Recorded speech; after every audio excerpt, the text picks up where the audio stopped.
Padre nuestro que estás en los cielos, te alabamos y te bendecimos una vez más. Te damos muchas gracias por el privilegio que nos das de reunirnos en tu nombre. Gracias porque nos acercamos a tu presencia con acción de gracias, como dice tu palabra. A tus atrios, a tu presencia con alabanza. Alabamos y bendecimos tu nombre, Señor, porque grande eres, Señor.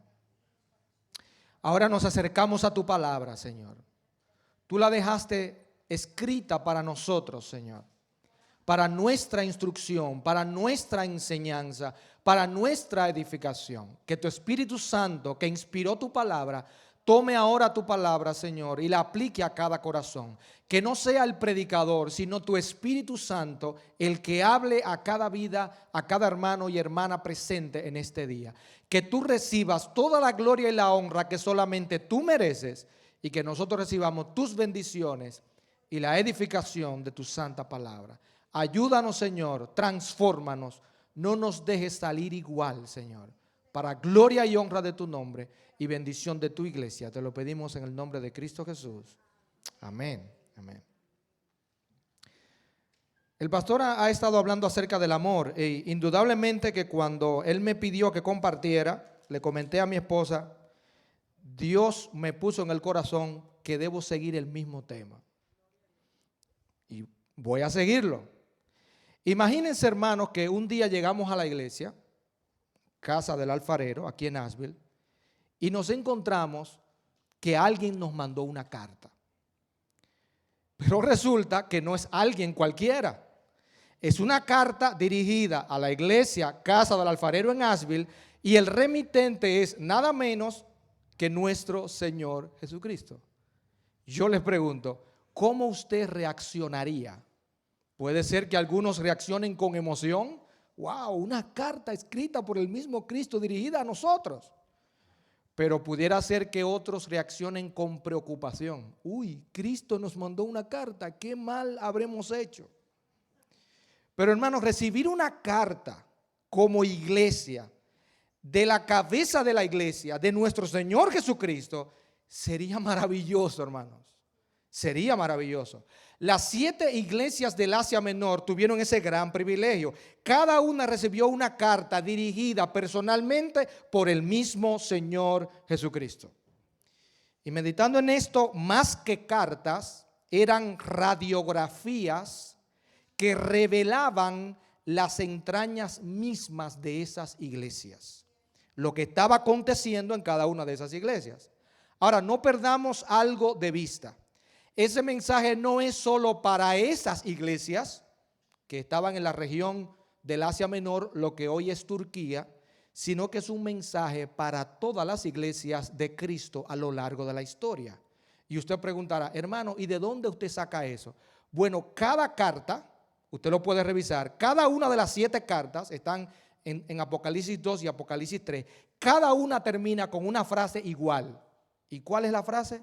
El que tiene oído oiga lo que el Espíritu dice. ¿A quién? A las iglesias a lo largo de la historia.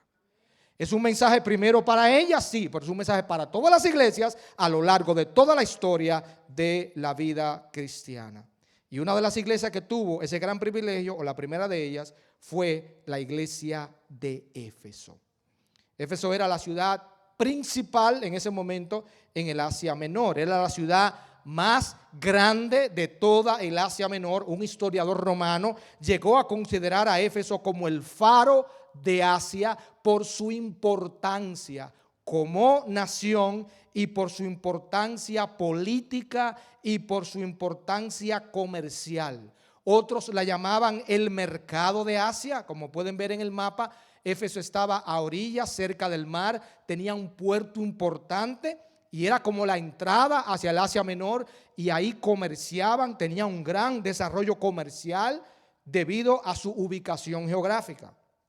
Además, la ciudad de Éfeso era libre de los romanos. Una de las pocas ciudades libres de los romanos era Éfeso y contenía una de las 7 maravillas del mundo antiguo, que es la foto que tengo al lado, que es el templo de Artemisa o de Diana de los Efesios. Artemisa le decían los griegos, tenía ese templo dentro la estatua de Diana de los Efesios, una estatua muy sagrada para los efesios porque fue hecha del material de un meteorito que cayó del cielo. Y ellos decían por tradición que esa estatua fue hecha en el cielo y que Dios se la mandó a ellos, y por eso adoraban esa estatua. Y era tal la devoción de los efesios por Diana de los Efesios que hacían templecillos, dice Hechos capítulo 19, para tenerlos en las casas para adorar a Diana, y eso también lo llevaban al templo para adorar a Diana. Recuérdense cuando se armó ese gran alboroto en Éfeso, cuando Pablo fue a predicar en Hechos 19,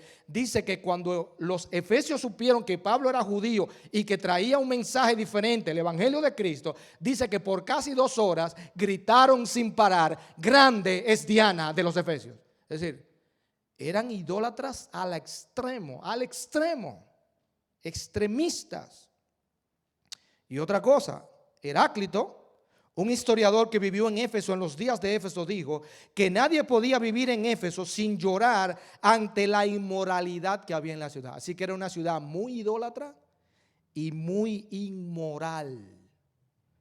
Por otro lado, ¿qué podemos decir de la iglesia de Éfeso? Iglesia fundada por el apóstol Pablo en su segundo viaje misionero, y trabajaron allí, hermanos, un elenco de creyentes de primer orden. Fue una iglesia que tuvo nada más y nada menos que Aquila y Priscila en sus inicios, y Apolos, un gran predicador. Por allí pasó Silas, compañero del apóstol Pablo. También Timoteo llegó a ser pastor de la iglesia. Cuando Pablo escribe la carta a los Efesios, Timoteo es el pastor de la iglesia, y cuando escribe primera y segunda Timoteo, Timoteo es el pastor de la iglesia de Éfeso. Y el último de los pastores que tuvo la iglesia fue nada más y nada menos que el apóstol Juan. Así que fue una iglesia que tuvo un elenco de primer orden, siervos de Dios que ministraron allí. Así que era una iglesia excelente. Sin embargo, Cristo comienza en el capítulo 2, en el versículo 1, describiendo lo que yo he llamado la evaluación de Cristo a su iglesia. La evaluación de Cristo a su iglesia. Y lo primero que vemos en el versículo 1 es que Cristo dice: escribe al ángel de la iglesia en Éfeso, el que tiene las 7 estrellas en su diestra, el que anda en medio de los 7 candeleros de oro. El texto dice: escribe al ángel de la iglesia. Todos los estudiosos están de acuerdo que se refiere al pastor. Los ángeles no tienen nada que ver con la labor de la iglesia. Así que todos están de acuerdo, todos los estudiosos que consulté, que es el pastor de la iglesia. Está dirigida la carta al pastor de la iglesia, obviamente, y a toda la iglesia. Luego dice: el que tiene las 7 estrellas en su diestra. Cuando vemos el capítulo 1, al final describe Juan que esas 7 estrellas son los 7 ángeles, es decir, que esas 7 estrellas son los mismos pastores de la iglesia. Y el que anda en medio de los 7 candeleros de oro, los 7 candeleros de oro son las iglesias. ¿Qué está diciendo Cristo? Que Él tiene, el número 7, no olviden, es plenitud. Cristo tiene a todas las estrellas en su diestra, es decir, tiene a todos los pastores de sus iglesias en su mano, sostenidos en su mano. Y Cristo anda en medio de sus iglesias porque Él tiene un conocimiento omnisciente de todas sus iglesias. Sostiene todos sus pastores, conoce todas sus iglesias y anda en medio de todas sus iglesias examinándolas y evaluándolas. Así que a la luz de la iglesia, de este ejemplo de la iglesia de Éfeso, veamos la evaluación de Cristo a su iglesia. Lo vamos a hacer a través de 3 preguntas. En primer lugar, primera pregunta: ¿qué elogia Cristo de su iglesia? Lo primero que el texto nos señala es que Cristo elogia de su iglesia la disposición al servicio. Dice el texto: yo conozco tus obras, versículo 2, y tu arduo trabajo. Luego dice el versículo 3, has trabajado arduamente. La palabra griega que se usa allí como trabajo y expresa un trabajo fatigador que involucra los músculos y que llevaba al agotamiento físico. Lo que está diciendo el autor es que cuando había algo que hacer en la iglesia, óigame bien, hermanos, los hermanos no se miraban la cara para ver quién lo va a hacer. No. Cuando había algo que hacer en la iglesia de Éfeso, los hermanos lo hacían hasta agotarse físicamente. Era una iglesia laboriosa, era una iglesia dispuesta a trabajar, era un ejemplo de lo que Pablo decía en 1 Corintios 15, 58, estad firme, constante, creciendo en la obra del Señor siempre, sabiendo que vuestro trabajo en el Señor no es en vano. Esa era la motivación con la que servían los hermanos de la iglesia de Éfeso, hasta el agotamiento físico, sirviendo al Señor todo el tiempo. Recuerdo un himno que escuché en mi juventud, en los primeros tiempos de mi conversión, que dice: trabajar y orar en la viña del Señor. Si mi anhelo es orar y ocupado siempre estar en la viña del Señor. ¿Eso es bueno? Sí es bueno, pero pudiera ser un peligro si nosotros solamente nos enfocamos en trabajar en la obra del Señor y nos olvidamos del Señor de la obra. En segundo lugar, Cristo elogia a la iglesia por su discernimiento espiritual. Has probado a los que dicen ser apóstoles y no lo son, y los has hallado mentirosos. Así que el discernimiento espiritual es esa capacidad que la da el Espíritu Santo. Recuérdense que ese es un don del Espíritu, el discernimiento, para poder discernir, evaluar entre lo correcto y lo incorrecto. ¿Y cuál es el instrumento que Dios nos ha dejado, además de su Espíritu Santo, para saber qué es verdad y qué no es? La palabra de Dios. Los hermanos de Éfeso comparaban las enseñanzas de esos supuestos apóstoles con la palabra de Dios y descubrían al hacer la comparación que los apóstoles estaban mintiendo. Eran falsos apóstoles. Así que ellos tenían el discernimiento espiritual dado por el Espíritu de Dios para poder evaluar y corregir, hacer la diferencia entre la verdad y el error, entre lo correcto y lo incorrecto. Dice en Hechos capítulo 17 versículo 11: y estos, los de Berea, eran más nobles que los que estaban en Tesalónica, pues recibieron la palabra con toda solicitud, escudriñando cada día las escrituras para ver si estas cosas eran así. Pablo y Silas le predicaron el evangelio a los de Berea, y los de Berea recibieron la palabra con toda solicitud y dijeron: sí, pero vamos a comparar ahora si lo que Pablo y Silas están diciendo es verdad. Interesante. Ese es el discernimiento espiritual que la iglesia necesita para poder glorificar a Cristo. Dice en 2 Corintios 11, versículo 13 al 15: porque estos son falsos apóstoles, dice Pablo, obreros fraudulentos que se disfrazan como apóstoles de Cristo. Y no es maravilla, porque el mismo Satanás se disfraza como ángel de luz. Así que no es extraño si también sus ministros se disfrazan como ministros de justicia, cuyo fin será conforme a sus obras. Así que la iglesia necesita el discernimiento espiritual para no ser engañados por los falsos ministros que se disfrazan como ministros de justicia. Por eso decía Darby, el diablo nunca es más satánico que cuando lleva una Biblia, porque cuando Satanás lleva una Biblia a través de sus falsos maestros, él mezcla media verdad con error y confunde a mucha gente. Hay mucha gente que desde que ve a alguien con una Biblia en la televisión, donde sea, dice: ese es un siervo de Cristo. No te adelantes, mi hermano, primero escucha qué está diciendo, porque él te cita la Biblia, pero te la tuerce como Satanás la torció muchísimas veces y se la citó a Cristo. Mira, tírate abajo porque escrito está. Y le citó el Salmo 91, pero le torció la implicación de eso. Y estaba tentando a Cristo. Cristo le dijo: no tentarás al Señor tu Dios. La iglesia necesita urgentemente discernimiento espiritual. Y eso lo tenía la iglesia de Éfeso. Cuando Pablo se despide de ellos, le dice: yo sé que después de mi partida se levantarán de en medio de vosotros. Y eso me duele cada vez que yo lo leo: lobos rapaces que no perdonarán al rebaño. Eso se lo dijo Pablo. Y ellos lo pusieron en práctica, se mantuvieron alertas.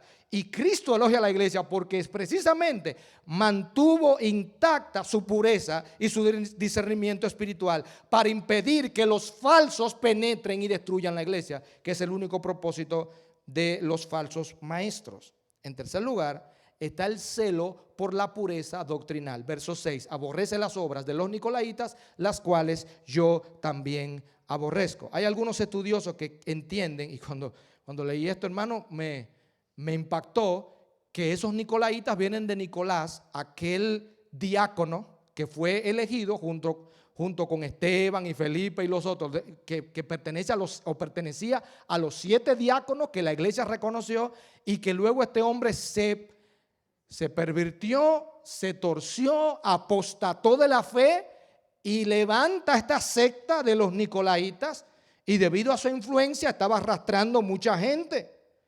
Y Cristo le dice a ellos: yo te elogio, Éfeso, porque aborreces las obras de los nicolaitas, las cuales yo también aborrezco. Hermano, gloria a Dios. Los efesios aborrecían lo que Dios aborrecía. Hermano, el cristiano debe aborrecer lo que Dios aborrece.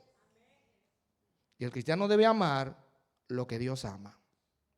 Estos herejes nicolaitas enseñaban que se podía ser cristiano y seguir viviendo en inmoralidad como vivía la ciudad de Éfeso. Ellos eran inmorales, así que total.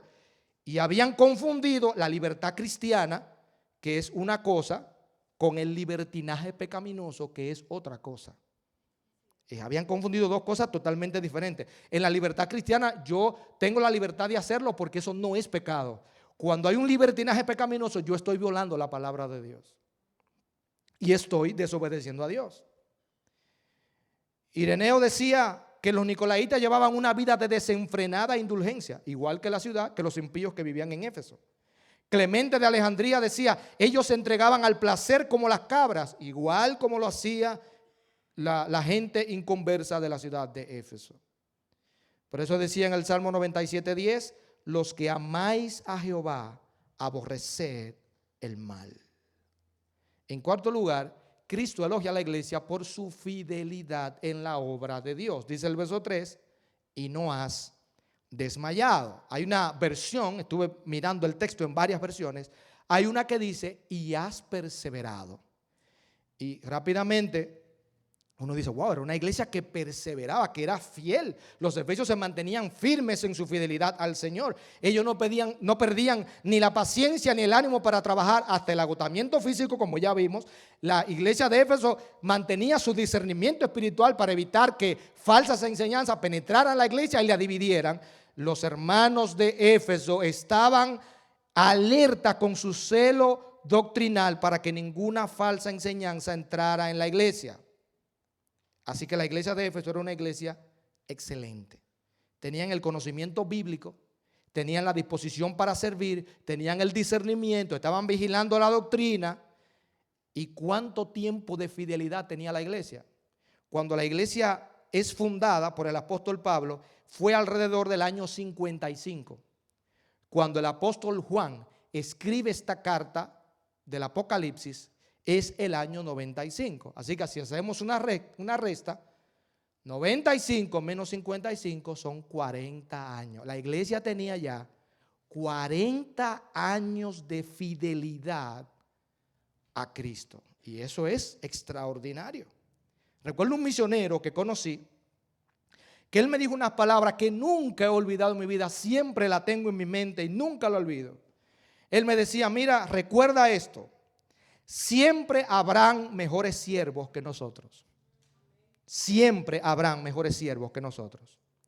Lo que no debe haber, me decía el misionero, es siervos más fieles que nosotros. Wow. Me decía él: cuando un hermano es mejor siervo que tú, ora por él, que Dios lo bendiga y que crezca su ministerio. Pero si es más fiel que tú, ora por ti. Wow. Porque nosotros debemos ser tan fieles como los demás. No vamos a tener los mismos dones que los demás, porque el Espíritu Santo soberanamente da los dones como Él quiso.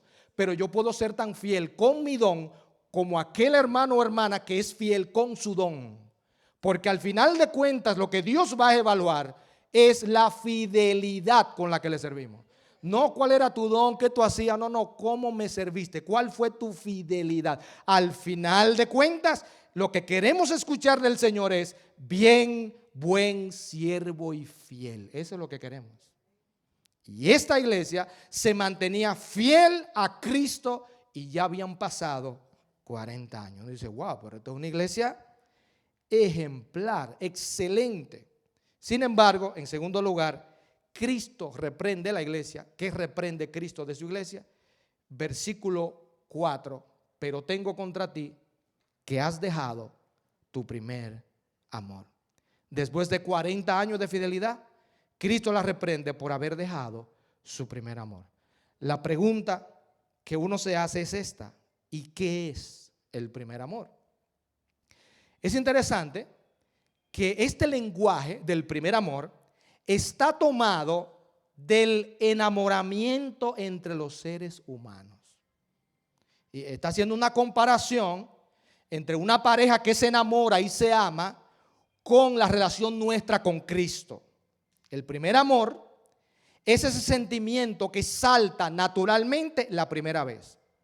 Corrijo, no es amor a primera vista, porque eso no existe. El mundo habla mucho de eso, amor a primera vista. Eso no existe, hermano. El amor a primera vista no existe. El primer amor es el momento en el que una persona comienza a amar a otra persona. Cristo les habla del primer amor porque esa es la etapa más preciosa del amor. La describo. Él está enamorado de ella y en ese inicio él no ve defectos en ella. Ese es el primer amor. Cualquier paisaje que ve, la recuerda. Cualquier flor que ve, piensa en ella. Cualquier canción que escucha, la relaciona con ella. Y él puede estar en el paraíso más hermoso del mundo, pero si ella no está, ese paraíso no es paraíso. Ese es el primer amor. Ese es el enamoramiento cuando inicia entre los seres humanos. El primer amor es lo que nosotros los dominicanos llamamos estar aficiado. Nosotros usamos esa expresión para decir a alguien que se está enamorando de otra. Y eso se ve, se refleja en su conducta, en su hablar, en todo. Fulano está aficiado de fulana de tal. Y el primer amor, hermano, miren cómo lo describe la Biblia. Lo describe como si fuera una enfermedad. En Cantares capítulo 2, versículo 5 dice la tsunamita: sustentadme con pasas, confortadme con manzanas, porque estoy enferma de amor. En mi país sería asfixiada de amor. Está enferma de amor, está en el primer amor. Capítulo 5, versículo 8: yo os conjuro, oh doncellas de Jerusalén, si halláis a mi amado, que le hagáis saber que estoy enferma de amor, asfixiada de amor. Ese es el primer amor, el momento en el que una persona comienza a amar a otra. Segunda pregunta: ¿y qué es dejar el primer amor? Porque ese fue el reproche que Cristo le da a la iglesia. Has dejado tu primer amor. Esta es la etapa después que se casan y pasan los años, donde el hombre ya escucha una canción y no se acuerda de ella. Ve una flor, ya no piensa en ella. Es decir, ya ha cambiado. Ya no escribe como antes, ya no le dice a su esposa lo que le decía antes. Él es un buen esposo, él la trata bien. Pero la mujer se ha dado cuenta de que el hombre ya no tiene el primer amor del principio. Es el mismo caso de la esposa. Es buena esposa, excelente madre, cumple todos sus deberes, pero el hombre se ha dado cuenta de que ya ella no es tan cariñosa y tierna como al principio. Alguien dijo que cuando se pierde el primer amor, la luna de miel se convierte en luna de hiel. Y de la dulzura pasamos a la amargura. Y eso fue lo que le pasó a la iglesia de Éfeso, y que le puede pasar a cualquier iglesia si se descuida. Una iglesia servicial, como ya vimos, de discernimiento, de pureza doctrinal, fiel a Dios durante 40 años, pero dejó su primer amor, dejó el amor de la juventud. Y cuando muere el amor a Cristo, hermanos, es como si el cristianismo estuviese muerto. Usted le quita el amor a la iglesia y deja de ser iglesia automáticamente. Y podemos llamarla como usted quiera, menos iglesia. La iglesia es iglesia cuando el amor a Cristo y a los hermanos está en el centro de la iglesia. Cuando muere el amor a Cristo, muere el cristianismo, hermanos. Y les voy a poner dos ejemplos para que ustedes vean de lo que es el primer amor y de lo que es perder el primer amor. Uno en el Antiguo Testamento y otro en el Nuevo Testamento. Primero veamos el ejemplo en el Antiguo Testamento de lo que es tener el primer amor y de lo que es perderlo. Dice Jeremías 2, versos 2, 12 y 13. Anda y clama a los oídos de Jerusalén, dice Dios, diciendo, así dice Jehová, me he acordado de ti, de la fidelidad de tu juventud, del amor de tu desposorio, es decir, compromiso matrimonial, es lo que significa desposorio. Dice Dios, cuando andabas en pos de mí en el desierto, en tierra no sembrada. Mire el amor de Israel tan grande. Estaba tan enamorada de Dios que andaba detrás de Dios en el desierto y no se quejaba. Ese es el primer amor. Ahora viene la pérdida del primer amor. Versículo 13. Espantaos cielos sobre esto y horrorizaos. Desolaos en gran manera, dice Jehová, porque dos males ha hecho mi pueblo. Ese mismo pueblo que andaba detrás del Señor en el desierto. Me dejaron a mí. Me dejaron a mí. Fuente de agua viva y cavaron para sí cisternas rotas que no retienen agua. Al principio andaban detrás de mí, dice Dios, en el desierto. El amor de su juventud, la fidelidad de su juventud. Pero después me dejaron a mí, dice Cristo. Perdieron el primer amor. Me dejaron a mí y cavaron cisternas rotas. Es decir, buscaron el amor en el mundo, que son cisternas rotas, todo lo que hay en el mundo, que no retiene agua. Segundo ejemplo en el Nuevo Testamento de lo que es el primer amor y perderlo, nos lo da el apóstol Pablo en segunda los Corintios 11, verso 2. Aquí está primero el primer amor, porque os celo con celo de Dios, dice Pablo, pues os he desposado, ahí está la palabra otra vez, compromiso matrimonial con un solo esposo para presentaros como una virgen pura a Cristo. Ese es el primer amor. Ustedes están comprometidos con el Señor para casarse con Él y ese es el primer amor. Ahora miren lo que dice el verso 3, cómo se pierde el primer amor. Pero temo que como la serpiente con su astucia engañó a Eva, vuestros sentidos sean de alguna manera extraviados de la sincera fidelidad a Cristo. El enemigo puede meterse en la iglesia, distorsionarnos a nosotros y dejamos de servir a Cristo por amor a Cristo.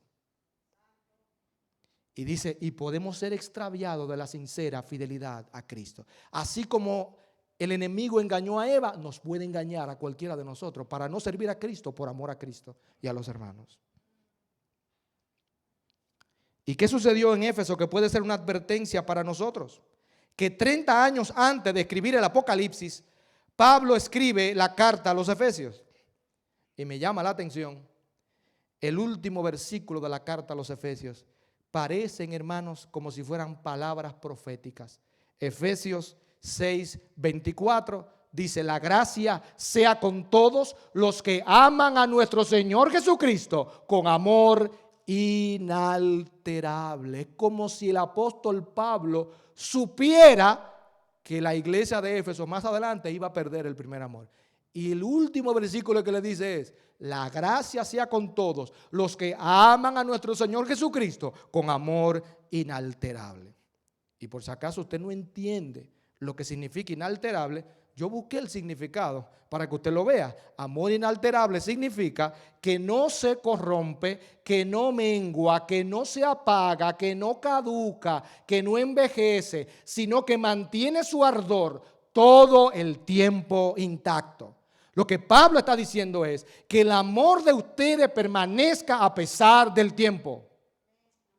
Inalterable, que no mengue, que no se corrompa, que no se apaga, que no se caduque, que no se envejezca, que mantenga su ardor, su llama intacta. ¿Y qué pasó con la iglesia de Éfeso, hermano?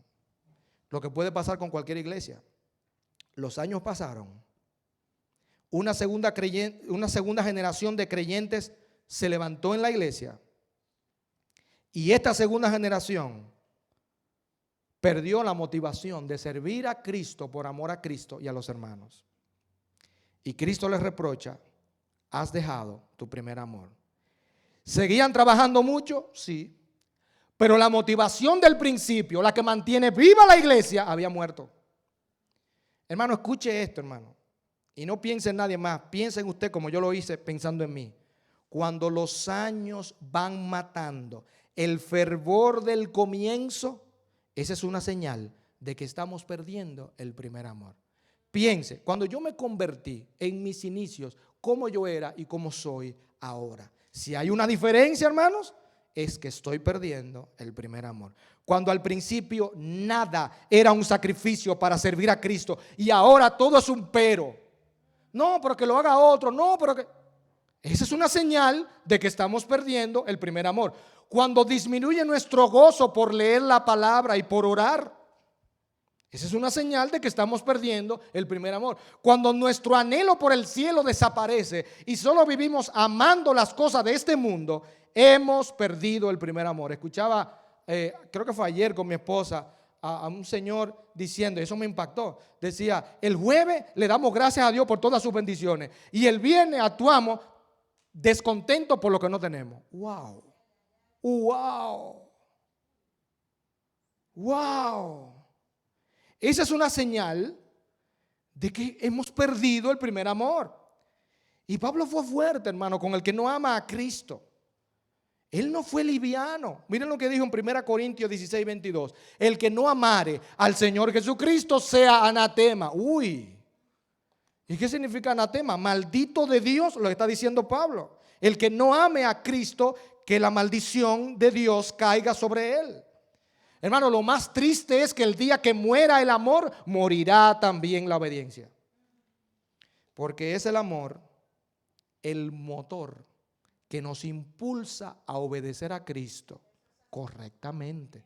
Cristo dijo en Juan 14, 15: si me amáis, guardad mis mandamientos.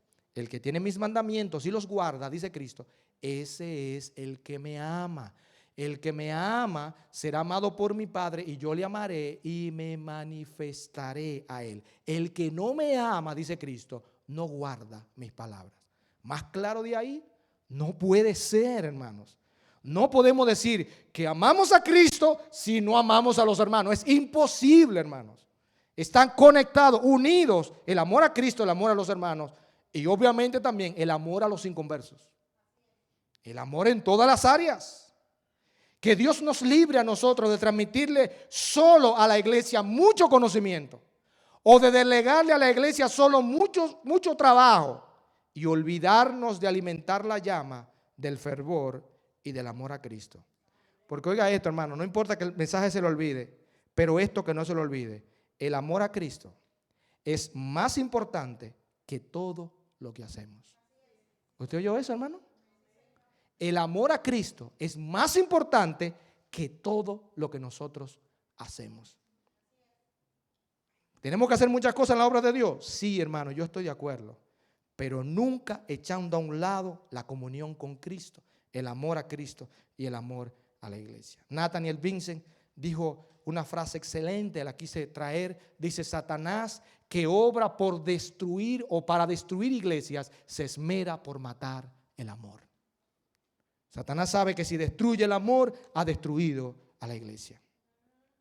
Un padre le escribió una carta a su hija y antes de leérsela brevemente, imagínense que es Dios o Cristo que te está diciendo a ti, mi hermano y mi hermana, estas palabras. Así lo hice yo. El padre le dice a su hija: por 3 meses he deseado tu compañía, pero no he podido tenerla. Has estado demasiado ocupada. Mi querida, me gustan las camisas que me hiciste, porque ella le hizo unas camisas a su padre, parece que era modista. Pero la próxima vez mejor compra las camisas y déjame gozar de tu compañía todos los días. Prefiero tener a mi niña conmigo que cualquier otra cosa que pudieras ofrecerme. Wow. Hermano, a veces estamos muy ocupados en la obra de Dios. Y nos estamos olvidando del Dios de la obra. El Dios de la obra es más importante que la obra de Dios. el Cristo de la iglesia es más importante que la iglesia de Cristo. Hagamos la obra de Dios, sí, sin olvidarnos de Cristo, sin olvidarnos del amor a Cristo, de la comunión con Cristo. Que ese amor a Cristo crezca cada día. Esa es la llama que sostiene nuestro trabajo en la obra de Dios. Es la llama que lo sostiene. Solamente podemos servir a Cristo eficazmente cuando estamos disfrutando de íntima comunión con Él. Mi trabajo tiene que ser el fruto de mi íntima comunión con Cristo.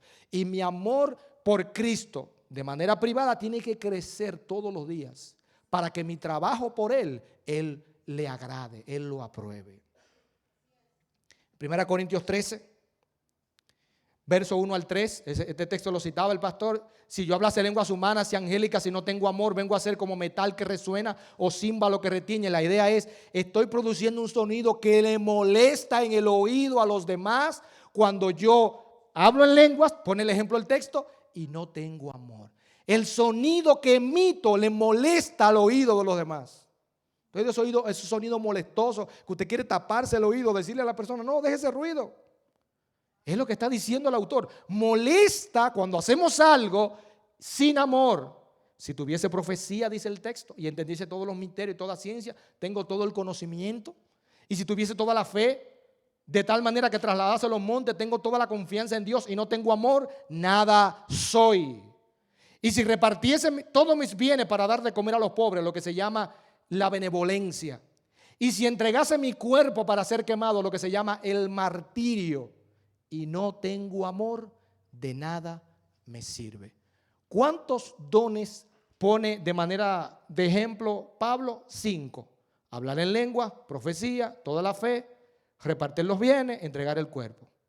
Pero hay algo que yo descubrí en el texto, y es que en la matemática de Dios, 5 dones excelentes menos el amor es igual a 0. ¿Usted oyó eso, hermano? En la matemática de Dios, 5 dones excelentes menos el amor es igual a 0. ¿Saben qué entendí en el texto, hermano? Que los dones son ceros y que el amor es el 1 delante de los ceros. Así que mientras más amor por Cristo a la iglesia tenemos, más va a aumentar ese 1, se va a convertir en 2, en 3, en 4, en 5. Y es el amor lo que le va a dar más valor a todo lo que hacemos. Oh, hermanos. Así como el número 2 le da más valor a una hilera de 0 que el número 1, más amor por Cristo y por la iglesia le dará más valor a lo que hacemos por Él. Yo no estoy diciendo que no hagamos la obra de Dios, sí. No debemos dejar de hacer la obra de Dios, pero manteniendo encendida la llama del amor a Cristo. Leí la historia de George Roney, me impactó mucho. George Roney, luego de que se convirtió en un famoso pintor, era de Inglaterra, abandonó a su esposa, una humilde campesina, y a sus hijos. Pero después de 40 años de éxito como pintor, a la edad de 65 años cayó postrado en cama con una enfermedad terminal, y su esposa, aquella humilde campesina que él había abandonado hace 40 años atrás, fue a atenderlo con una abnegación increíble. Hoy muchos recuerdan las famosas pinturas de George Roney. Muchos elogian su pincel, pero ¿saben qué, hermanos? La que debería ser elogiada es la esposa. Porque el acto de amor de esta mujer para mí vale más que todas las pinturas que Roney pintó. Porque el amor es más grande que todas las grandes hazañas del ser humano. Oh, hermanos, examinemos la motivación con la que servimos a Dios. Porque si no nos mueve el amor a Cristo y a la iglesia, de nada sirve. Éfeso fue una gran iglesia. Tenía una sola falta. Parecía sencilla, pero esa sola falta hacía que toda la obra de la iglesia fuera inflamable como madera, heno y hojarasca, que no pasan la prueba del fuego, se consumen y por lo tanto no recibirán recompensa. Cuando hacemos la obra de Cristo por amor a Cristo y a la iglesia, entonces nuestra obra es oro plata y piedras preciosas, y cuando es sometida al fuego es purificada y recibirá recompensa delante de Cristo. Yo pregunto, ¿qué material estás usando para trabajar en la obra de Dios? Ese material está determinado por tu amor a Cristo y a la iglesia. Finalmente, ¿qué remedio provee Cristo a su iglesia? ¿Qué remedio provee Cristo a su iglesia? Verso 5, parte A. Recuerda, por tanto, de dónde has caído y arrepiéntete y haz las primeras obras. Lo que está diciendo Cristo ahora es cómo podemos renovar el primer amor. Y todos necesitamos eso, hermano. Todos necesitamos renovar el primer amor. Lo primero que Cristo dice es que renovamos el primer amor cuando nos arrepentimos. Oye bien, mi hermano, de cualquier pecado que apague nuestro amor por Cristo y por los hermanos. Yo no sé cuál pecado sea, pero cualquier pecado que apague nuestro amor por Cristo y por los hermanos, debemos arrepentirnos de eso para poder renovar el primer amor. Primera de Juan 4, 20 y 21.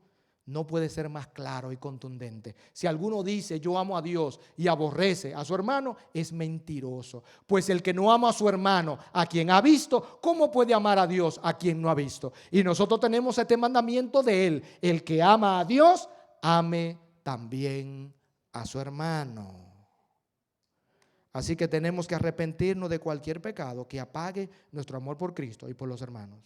Porque yo no puedo decir que amo a Dios aborreciendo a los hermanos. Soy mentiroso, dice la palabra, si hago eso.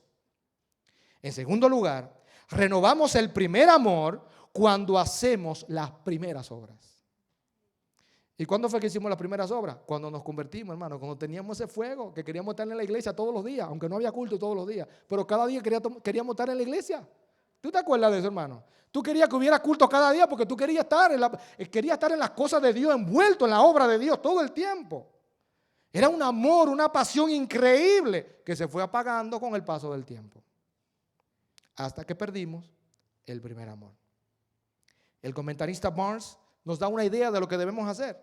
Dice este siervo de Dios: lean la Biblia como lo hacían antes, oren como lo hacían antes, involúcrense en el trabajo como lo hacían antes.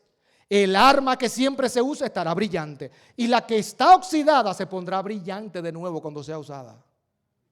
Interesante.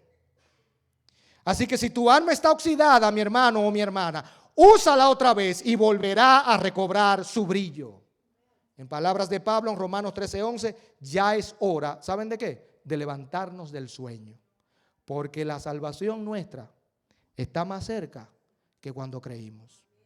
Y viendo lo que está pasando con Israel, siempre le comentaba a mi esposa, Israel es el reloj profético de Dios.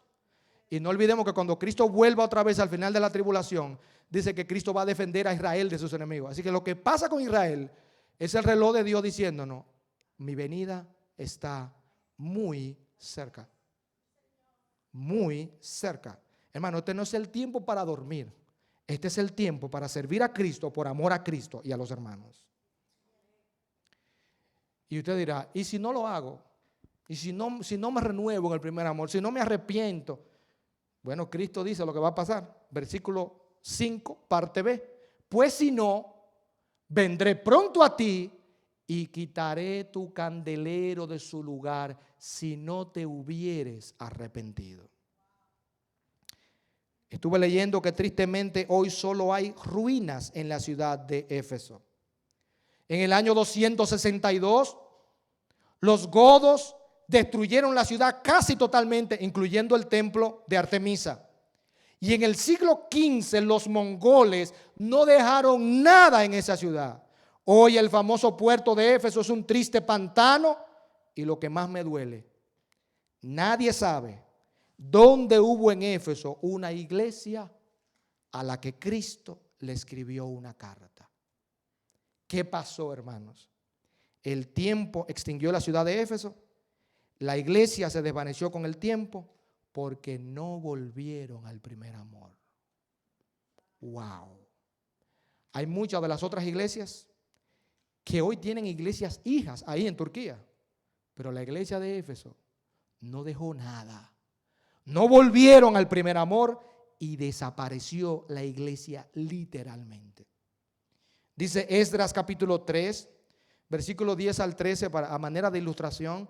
Dice que cuando los albañiles del templo de Jehová echaban los cimientos y construyendo el templo, el segundo templo, en tiempo de Esdras, pusieron a los sacerdotes vestidos de ropa y con trompeta, y a los levitas, hijos de Asaf, con címbalos, para que alabasen a Jehová según la ordenanza de David, rey de Israel. Cantaban, alabando y dando gracias a Jehová y diciendo: porque Él es bueno, porque para siempre su misericordia sobre Israel. Y todo el pueblo aclamaba con gran júbilo, alabando a Jehová, pues se echaban los cimientos de la casa de Jehová.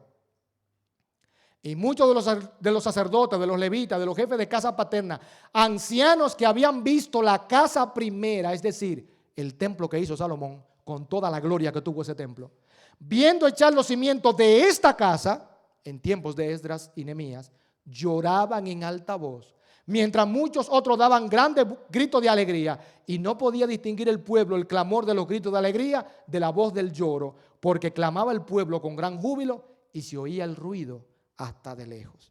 ¿Qué fue lo que pasó? Que los jóvenes que nunca habían visto un templo, viendo construirse el templo en tiempos de Esdras, saltaban de alegría porque era el primer templo que ellos veían. Pero los ancianos que habían visto la gloria del templo de Salomón lloraban diciendo: este templo no se compara en nada con el anterior. Oh hermano, y lo pongo a manera de ilustración, ojalá que no tengamos que llorar con tristeza por lo que una vez fue la iglesia, casa del alfarero. Ojalá que no tengamos que pensar en el pasado con añoranza. Ay, si fuéramos como en tal tiempo. No, que podamos ver el pasado con gratitud y que podamos ver el presente con alabanza a Dios y podamos ver el futuro con esperanza de que la iglesia será mejor hasta que Cristo vuelva. Hermano, oiga esto. No importa cuántos miembros seamos aquí. No importa cuántos ministerios exitosos tengamos aquí. Lo que nunca debe morir es la motivación que mantiene viva la iglesia, que es el amor a Cristo y a los hermanos. Porque cuando muere el amor a Cristo, Dios quita el candelero y lo deja extinguirse. Hermanos, si esto me conmovía, que Dios quite el candelero de una iglesia, eso es terrible. El candelero nos habla de la función de la iglesia como luz y testimonio en el mundo. Hermanos, si Dios quita el candelero de la iglesia deja de ser luz y testimonio en el mundo. Y sucede, como ha sucedido en muchos otros lugares, que hay iglesias que permanecen físicamente, pero sin candelero. Ahí está la iglesia físicamente, pero no hay luz, no hay testimonio, no hay crecimiento, no hay vida espiritual, las almas no se salvan y simplemente la iglesia está como sobreviviendo por ósmosis, pero Cristo ha quitado el candelero. Recordemos que el amor de Cristo entre los creyentes al inicio de la iglesia fue lo que más impactó al mundo. ¿Recuerdan cómo decían? Mirad cómo se aman. Mirad cómo se aman. Dice en el libro de los Hechos que nadie decía ser suyo lo que tenía, todo lo compartía. Había un amor en la práctica entre los hermanos y el mundo vio eso y eso le impactó. Hermanos, una iglesia sin amor es una iglesia sin testimonio. Y una iglesia sin testimonio es una iglesia muerta y sin poder espiritual. Necesitamos renovar el primer amor. Los pastores, no. Tú y yo, cada uno, hermanos. Es nuestra responsabilidad de cada creyente que forma parte de la iglesia. Cada uno debemos renovarnos en el primer amor. Les voy a poner de ejemplo una iglesia que ha permanecido por la gracia de Dios a lo largo del tiempo. Esa iglesia está en Londres, se llama Tabernáculo Metropolitano. Inició en el 1650 y ya tiene esa iglesia 373 años de existencia. Ha tenido 20 pastores a lo largo de su historia. Uno de los pastores, de los primeros pastores que tuvo esta iglesia y el más famoso, el más conocido, es Charles Spurgeon. El pastor actual ya tiene más de 80 años de edad. Ha sido pastor de la iglesia desde el 1970. Pero le voy a decir algo, algunas cosas por las que ha pasado la iglesia. 2 veces el templo se quemó. En el 1894 y en el 1959. Pero los hermanos que son la iglesia reconstruyeron el edificio. Durante la Segunda Guerra Mundial, 1941, los alemanes bombardearon Londres y destruyeron el templo. Pero los hermanos que son la iglesia reconstruyeron otra vez el edificio. ¿Y cómo esta iglesia puede permanecer? Brillando por 373 años. Hermano, la respuesta nos la da el texto. Porque viven renovándose en el primer amor continuamente. Es así solamente que una iglesia puede sobrevivir a lo largo del tiempo, porque se mantiene continuamente renovándose espiritualmente en el primer amor. Decía Maserkovsky, el verdadero cristianismo no consiste en recordar el amor pasado, sino en mantener el mismo ardiente amor a Cristo. El pan puesto sobre la mesa de oro debía ser fresco en el tabernáculo, no pasado. Así debe ser el amor del cristiano, siempre nuevo, porque el amor es el alma del cristianismo. Cuando el cristianismo carece de amor hacia Cristo, se torna sin alma y está muerto. El pastor John MacArthur dijo: el ejemplo de la iglesia de Éfeso nos advierte que tener una doctrina sana y un servicio externo no compensan un corazón frío delante de Dios.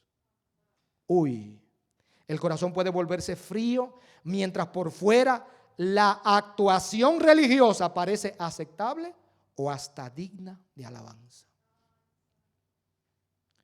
Y Nathaniel Vincent termina haciendo una oración que me impactó, hermanos, sí. La quiero compartir con ustedes. Dice este hombre de Dios: oh amor, cuánta necesidad hay de ti en la iglesia de Cristo. Y cuánto siente la iglesia esta necesidad. Ella gime, languidece, ella muere diariamente debido a tu ausencia. Regresa, oh amor, regresa. Repara brechas, restaura sendas para habitarlas, edifica los viejos caminos y lugares y levanta los fundamentos de muchas generaciones. Oh hermanos, oremos al Señor que el amor regrese otra vez. Que el amor regrese. La iglesia necesita que el amor vuelva. La iglesia necesita esa necesidad para que podamos cumplir el propósito de Dios. Nuestro deber, hermanos, es mantener encendida la llama del amor a Cristo para que las generaciones siguientes, si Cristo no ha venido antes, sean mejores que la del presente. Para que el Señor no quite el candelero de su lugar. Y lo más hermoso, hermano, para que la iglesia Casa del Alfarero, aquí en Nashville, sea una de las iglesias que sea levantada cuando Cristo vuelva en el rapto y con voz de mando, voz de arcángel y con trompeta de Dios, descienda del cielo y llame a los creyentes. La iglesia de Casa del Alfarero en Nashville sea una de las iglesias que sea levantada en el rapto. Pero para eso, hermano, tenemos que vivir renovándonos en el primer amor. Hay un himno precioso que se llama Jesús, si te amaba, yo te amo más hoy. Amamos a Cristo, sí, pero cada día necesitamos amarle más. Y se lo quiero leer, es un himno conmovedor. Dice: oh Cristo, yo te amo, que mío eres, ya todo pecado por ti dejaré. Oh Cristo precioso, por ti salvo soy. Jesús, si te amaba, yo te amo más hoy. Me amaste primero y así te amo a ti, pues sobre el Calvario moriste por mí. Por lo que sufriste mi vida te doy. Jesús, si te amaba, yo te amo más hoy. Y mientras que viva en este vaivén, en la hora final de la muerte también, yo te amaré siempre. Cantándote estoy: Jesús, si te amaba, yo te amo más hoy. Al fin en tu gloria por gracia entraré, y allí con los santos loor te daré. Por siglos eternos a cantarte voy. Jesús, si te amaba, yo te amo más hoy. Mientras preparaba este mensaje le pedí al Señor, Señor, perdóname, porque yo no te he amado como debo amarte. Perdóname, porque mi amor por Cristo muchas veces ha menguado, ha bajado, ha disminuido. Ayúdame por tu espíritu a renovar el primer amor. Creo que toda la iglesia necesita hacer esta oración. Señor, ayúdame a renovar mi primer amor.